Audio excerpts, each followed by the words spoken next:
is you got a chance before school drop-off to win an instant $1,000 right on 8 o'clock. It's Flan, Ali and Spider, 92.5. Triple M Gold Breakfast. No Flan this morning, 7:12, Spider. Well, joining us right now is Dr. Terry Goldsworthy, criminologist at Bond Uni, former police officer. Terry, or Doc, I'm going to ask you, David Crisafulli, the opposition leader of Queensland's come out and said, you know what, if you do an adult crime, you're going to do adult time.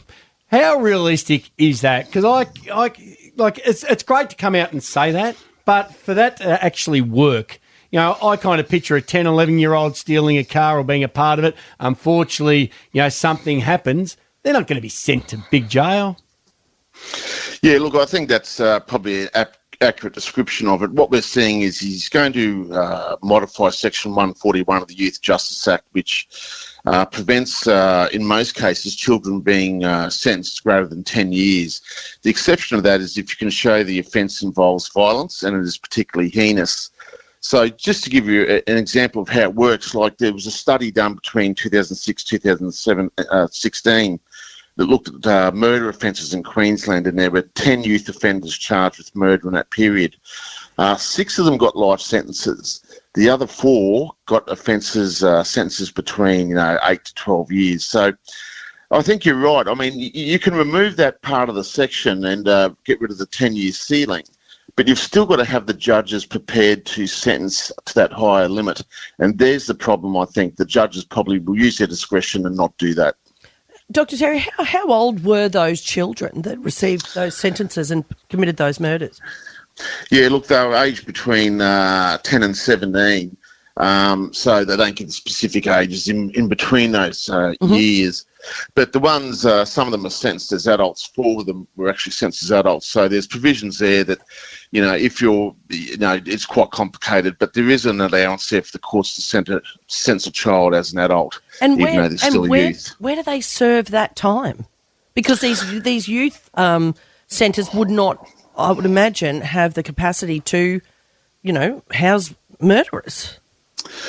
Well, look, I'm not sure the way corrections work, but they would at least serve some of their sentence at youth detention centre if they're a youth. But once, obviously, they go over that age, I would imagine they would transfer into the main prison populations.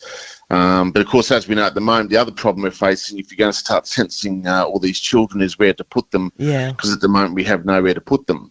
Yeah, and I know there's a lot of old detention centres that aren't being used, that they could be used. There's plenty of options out there. But you did mention the judges before. Is it a better possibility for a Crisafulli, for a Miles, a Premier, to make our state a lot safer, is put the judges on trial? We know that in the US, you've got to be selected in. If you're not doing your job as a judge, we can vote you out. Yeah, look, I look at the US system and what's going on over there at the moment, and I just think we need to keep politicisation away from our judiciary as much as possible, and that's why we have the separation of powers in Australia under the Westminster system. I think if, we've had a offender-centric approach to crime for youth offending in Queensland for 10 years under this current government. Crisafulli's trying to give a victim-centric approach, which I understand, but I think they'd be much better approaching, realistic sentencing by imposing minimum mandatory sentencing. So you have a minimum that's mandatory and you make the judges comply in that way rather than going to the top end, because you're never going to get the top end sentence. The data tells us over a range of offences, they never get the maximum. So you're better off, I think, attacking it from the bottom and saying, well, realistically, what is a minimum that we're happy to have?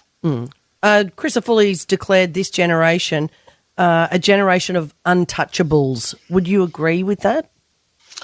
Look, there certainly is. I mean, if you look at the Auditor General report that came out last week, we've seen our serious repeat youth offenders rise from 442 in 2018 to 728 in 23.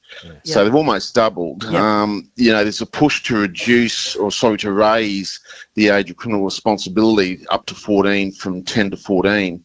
Now, if we do that, and Victoria's already moving towards it, the ACT is moving towards it, the NT has done it.